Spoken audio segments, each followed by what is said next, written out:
Okay, power sharing civics का chapter है first and we will going to start this by the heading itself you are familiar with this word power sharing कि यहाँ पे chapter की जो heading है उससे आपको समझ आ रहा होगा कि कितनी जो हमारी पावर्स होती हैं, लीगल पावर्स जो होती हैं, जो राइट्स हैं, वो सारी चीजें इंक्लूडेड हैं, और जो बेसिकली जो गवर्नमेंट की पावर्स है वो कितनी उनको शेयर करनी चाहिए या क्या डिसेंट्रलाइजेशन होना चाहिए पावर्स का, उस हिसाब से यहाँ पे चीजें हैं थोड़ी। So first of all overview, इस चैप्टर में हम पढ़ेंगे डेमोक्रेसी के बारे में जो हमने लास्ट ईयर भी पढ़ा था, एंड किस तरीके से पास जो है वो किसी एक पर्टिकुलर ऑर्गन के पास नहीं होनी चाहिए गवर्नमेंट के, वो सारी चीजें। एक प्रॉपर मैनेजमेंट होना चाहिए लेजिस्लेचर, एग्जीक्यूटिव और जुडिशरी का, जो बहुत जरूरी है। उसी हिसाब से हमारी डेमोक्रेसी जो है वो प्रॉपरली वर्कआउट करेगी। ठीक है, with this chapter we resume the tour of democracy that we started last year। इस चैप्टर के साथ में हम हमारा जो वो यात्रा थी डेमोक्रेसी की जो हमने लास्ट ईयर पढ़ी है वो वापस से रिज्यूम करेंगे। We noted last year that in a democracy all power does not rest with any one organ of the government। हमने लास्ट ईयर भी जैसा पढ़ा था कि डेमोक्रेसी यानी जनतंत्र के अंदर सारी पावर्स किसी एक पर्टिकुलर ऑर्गन यानी गवर्नमेंट का एक पर्टिकुलर ऑर्गन जो है उसके पास में सारी पावर्स नहीं होती हैं। An intelligent sharing of power among legislature, executive, judiciary is very important to design of a democracy।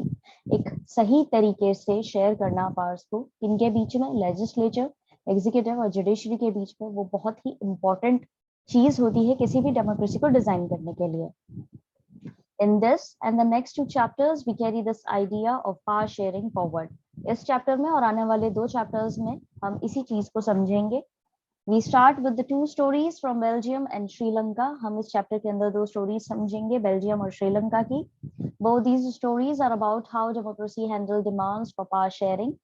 दोनों ही स्टोरीज के अंदर हम ये चीजें देखेंगे कैसे डेमोक्रेसीज जो है, जो इनके यहाँ पे डेमोक्रेसी इन्होंने अपनाई है, किस तरीके से वो डिमांड करी है कि यहाँ पे जरूरी है पावर शेयरिंग, यानी कि पर्टिकुलर एक चीज एक ऑर्गन के हाथ में नहीं होनी चाहिए पास।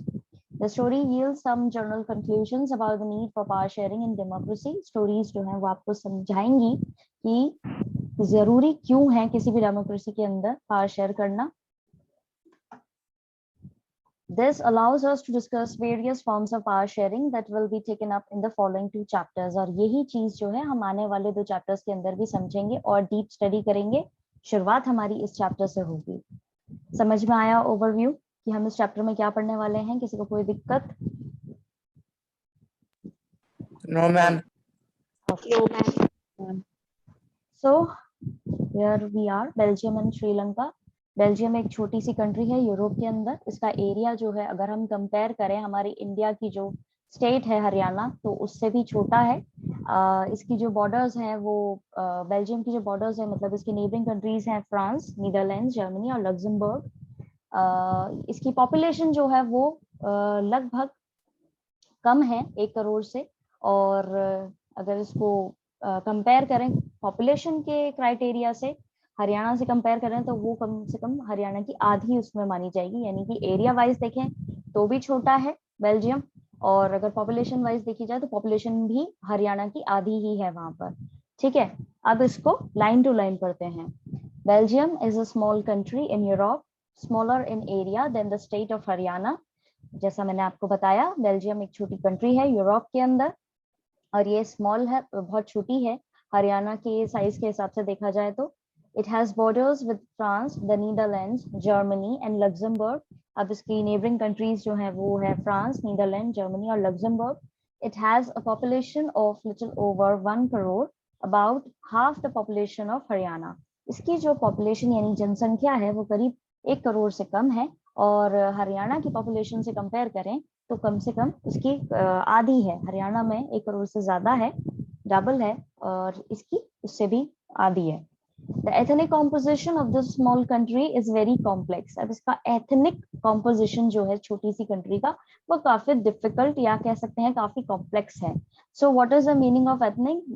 In the glossary part we have this definition and it is very important for you all. You have to learn these definitions, the small portion of this words, because it will be asked as a question in your exam। Okay, इस छोटे छोटे ये जो definitions यहाँ पे दे रखी हैं, there is a possibility कि इससे रिलेटेड भी आपसे क्वेश्चन पूछ लिया जाएगा आपके एग्जाम के अंदर कि what is the meaning of ethnic और what ethnic does or something related to this. Okay.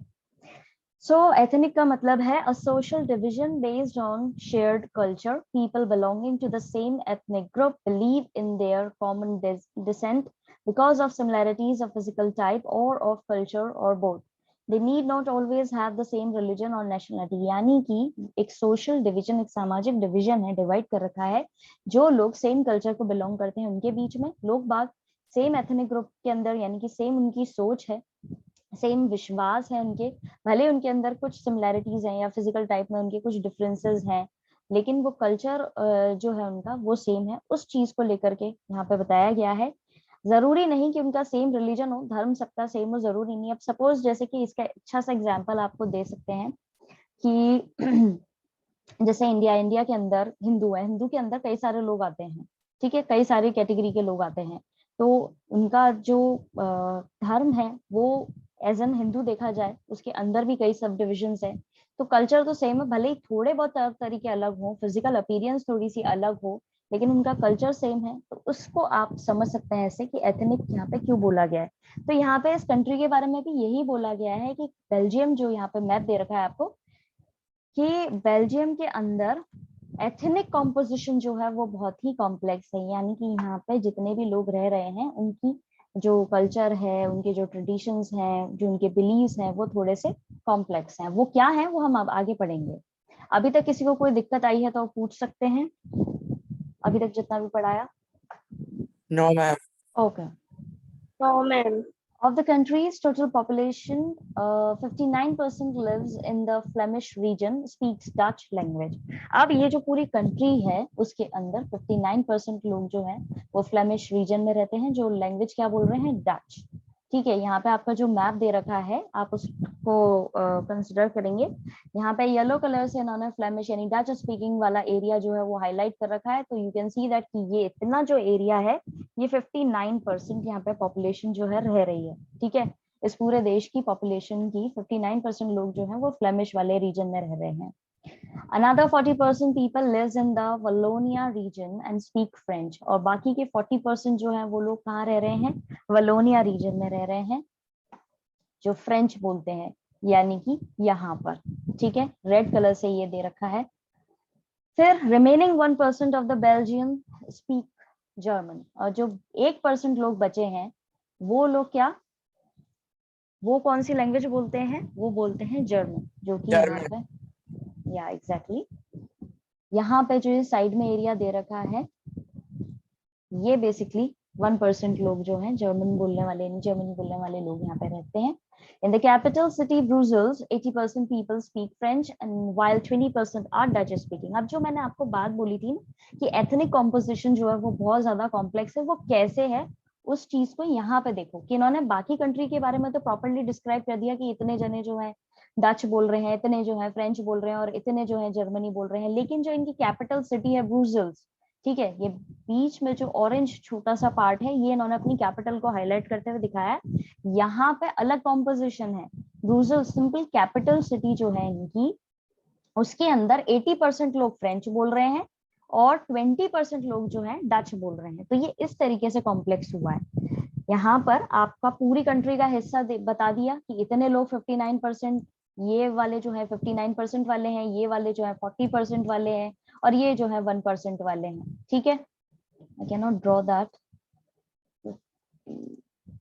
But जो इनकी ये है कैपिटल, उसके अंदर 80% लोग जो है वो फ्रेंच बोल रहे हैं और 20% लोग जो है वो डच बोल रहे हैं. तो यहाँ पे जस्ट ऑपोजिट हो गया, पूरी कंट्री का जो डिवीजन उन्होंने दे रखा है उसके ऑपोजिटली इनकी जो कैपिटल है उसका कॉम्पोजिशन थोड़ा डिफरेंट है. समझ में आया आपको? कंफ्यूजन है कुछ तो पूछ सकते हैं आप लोग. No, ma'am. Ma'am, Yes. ma'am, these percentage we have to learn. It is important. Yes. Okay, ma'am. Okay.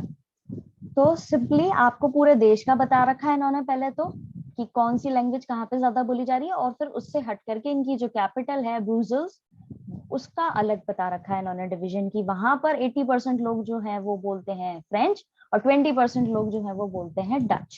ठीक है, अगर क्वेश्चन पूछा जाता है कि ब्रुसेल्स के अंदर कितने परसेंट लोग फ्रेंच बोल रहे हैं, कितने परसेंट लोग डच बोल रहे हैं, तो आपको ये 80 और 20 वाला जो रेशियो है वो बताना है। और अगर कंट्री वाइज पूछा जाए, पूरे कंट्री के अंदर कितने लोग क्या बोल रहे हैं, तो 59% लोग डच बोल रहे हैं और 40% लोग जो है वो फ्रेंच बोल रहे हैं। ठीक है, और 1% लोग जो है वो जर्मनी बोलते हैं। The minority French speaking community was relatively rich and powerful. अब यहाँ पर पूरी कंट्री के हिसाब से देखा जाए ना, जो फ्रेंच बोलने वाले लोग जो हैं वो क्या है, वो रिच भी हैं और वो पावरफुल भी हैं। भले ही उनकी जो उनका जो रेशो है वो कम है, यानी फ्रेंच बोलने वाले जो लोग हैं उनका वो कम है, कि उनकी परसेंटेज कम है,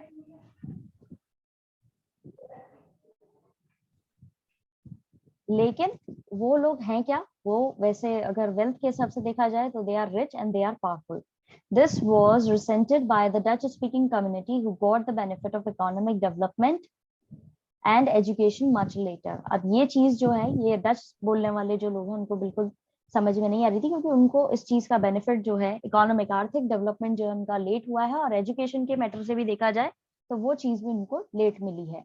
तो बेसिकली यहाँ पर क्या बताया गया, पहले तो ये बताया गया कि कौन सी जगह पे कितने परसेंट लोग रह रहे हैं, क्या लैंग्वेज बोल रहे हैं, और जो कम फ्रेंच बोलने वाले जो लोग हैं उनका परसेंटेज तो कम है रिलेटिवली, लेकिन वो रिच है और पावरफुल है। जो डच बोलने वाले जिनका अमाउंट बहुत ज्यादा था, उनको इकोनॉमिक और एजुकेशनल डेवलपमेंट जो है वो बाद में मिला है। This led to the tensions between the Dutch-speaking and French-speaking communities during the 1950s and 1960s. अब ये जो डिवीजन था, इससे दोनों ही लोगों के बीच में, जो डच बोलने वाले हैं वो और जो फ्रेंच बोलने वाले हैं, जो दोनों ही कम्युनिटीज के बीच में टेंशन जो है वो बढ़ गई थी 1950 से 1960 के बीच में। The tension between the two communities was more acute in Brussels. अब यही टेंशन जो है इनकी कैपिटल सिटी ब्रुसेल्स के अंदर भी बहुत ज्यादा थी, वहां बिल्कुल डिफरेंट है। क्यों है डिफरेंट, कोई बता सकता है? अभी मैंने आपको एक्सप्लेन किया था। Anybody wants to try? क्यों है डिफरेंट? क्योंकि यहाँ पे देश के कंपैरेटिवली यहाँ जो रेशियो है मैम क्योंकि वहाँ पर 80% फ्रेंच रहती है और 20% ma'am Dutch. Yes, very good. Ma'am Yes. Ethnic का मतलब क्या होता है?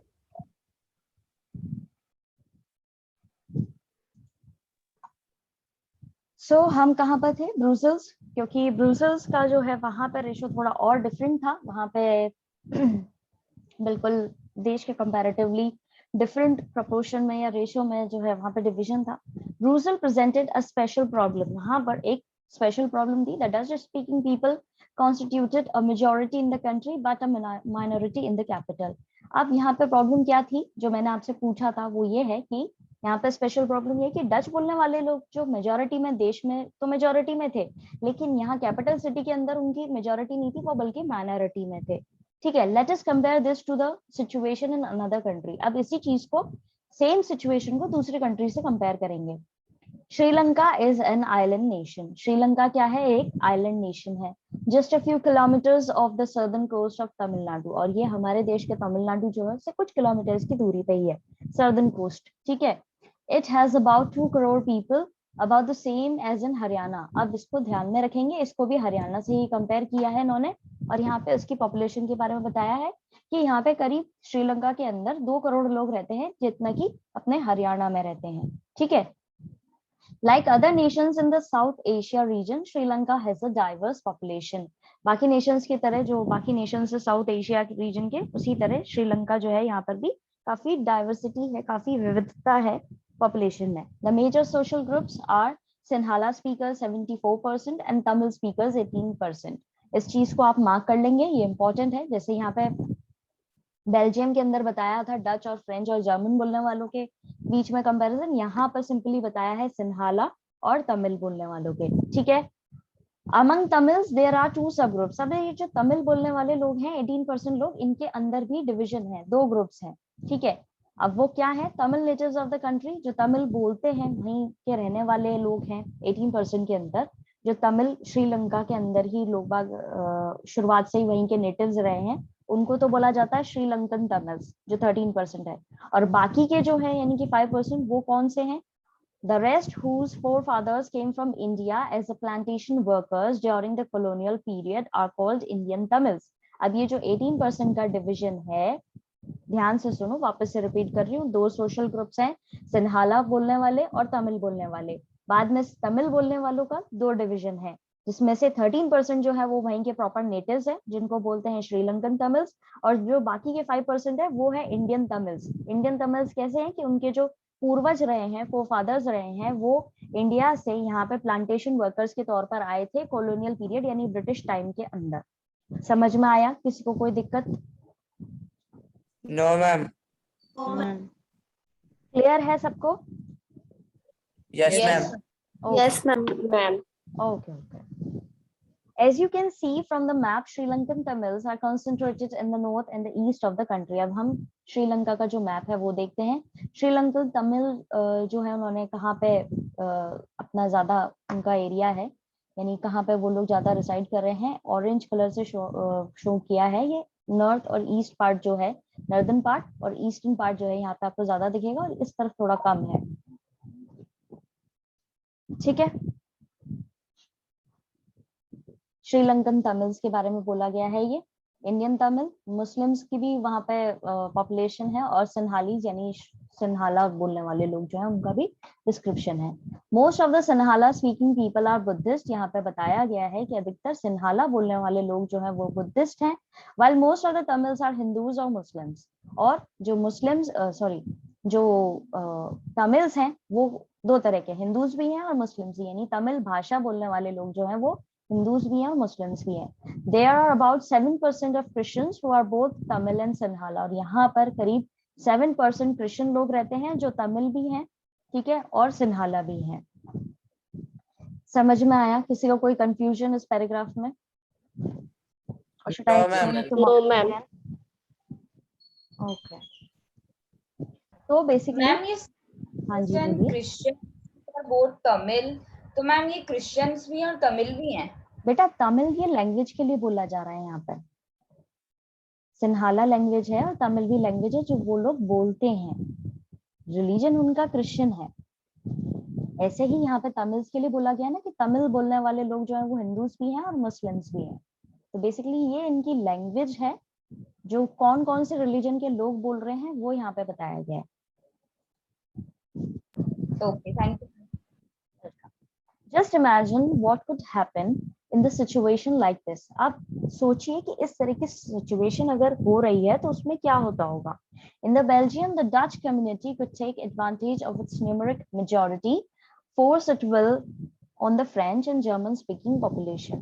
अब ये जो सिचुएशन है, बार बार इस चीज को जो बोला जा रहा है कि सिचुएशन में क्या हुआ होगा, क्या हो सकता है, वो सिंपली ये है कि जो ज्यादा मेजोरिटी में लोग हैं, जैसे कि बेल्जियम के अंदर डच बोलने वाले लोग जो हैं वो ज्यादा हैं, देश के कंपैरेटिवली देखा जाए तो डच लोग जो है उनकी मेजोरिटी ज्यादा है। तो वो लोग क्या करेंगे, इस चीज का फायदा उठाएंगे अपनी मेजोरिटी का, और अपने हिसाब से चीजें फोर्सफुली इम्प्लीमेंट करेंगे या इम्पोज करेंगे फ्रेंच बोलने वाले लोगों पे और जर्मन बोलने वाले लोगों पे।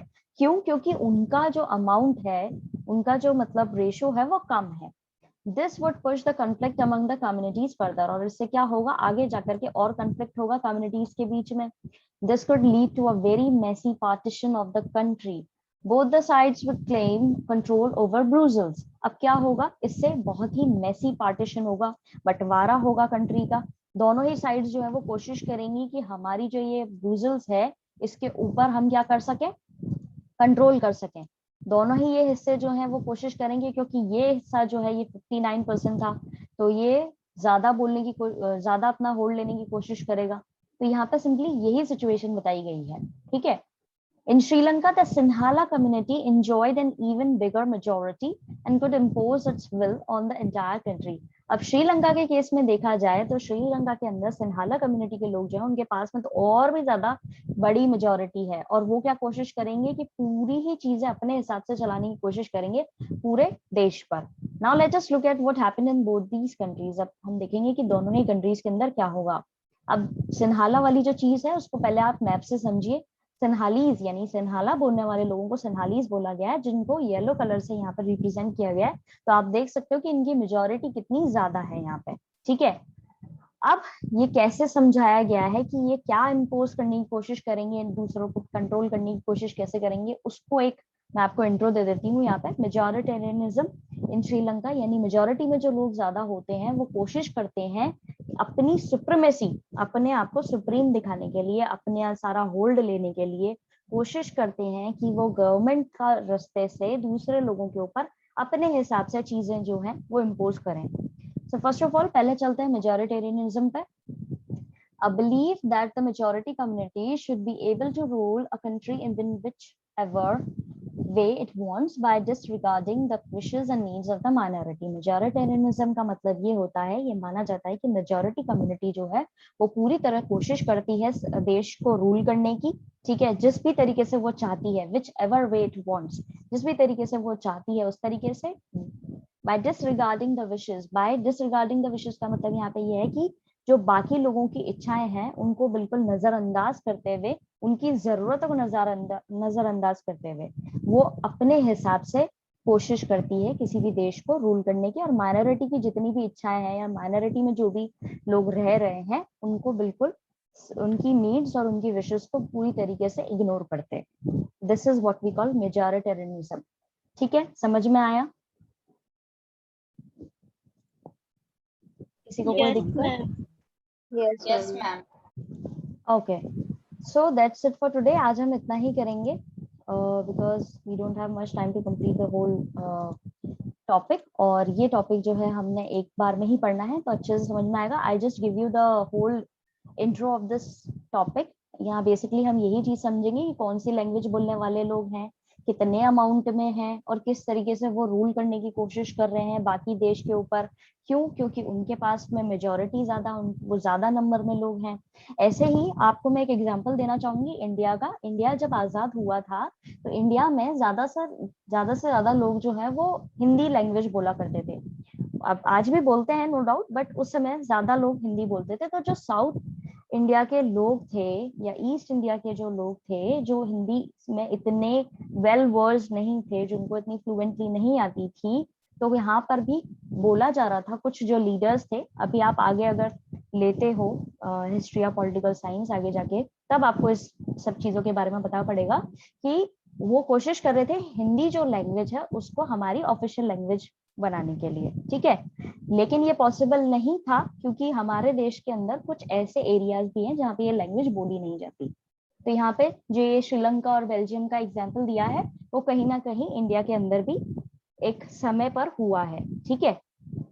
और साथ ही साथ कोशिश की गई थी कि हिंदी को ऑफिशियल लैंग्वेज बना दे, और जो हिंदी बोलने वाले थे वो कोशिश कर रहे थे अपनी सुप्रीमेसी दिखाने के लिए। दूसरी जैसे साउथ इंडियंस जो हैं बेसिकली वो नहीं बोलते थे इतनी हिंदी, तो उनके ऊपर वो इंग्लिश को ज्यादा प्रेफर करते थे। तो ये चीज हुई है, इसीलिए हिंदी जो है हमारी ऑफिशियल लैंग्वेज नहीं है, आज भी नहीं है, ठीक है। Yes, ma'am. Okay, so that's it for today, students. Have a nice day ahead. God bless you all. We'll solve your problems in tomorrow's session. Thank you, Please ma'am. Bye, clear up ma'am. your problems. Okay, Thank you, ma'am. Thank you, ma'am. Bye, ma'am. welcome.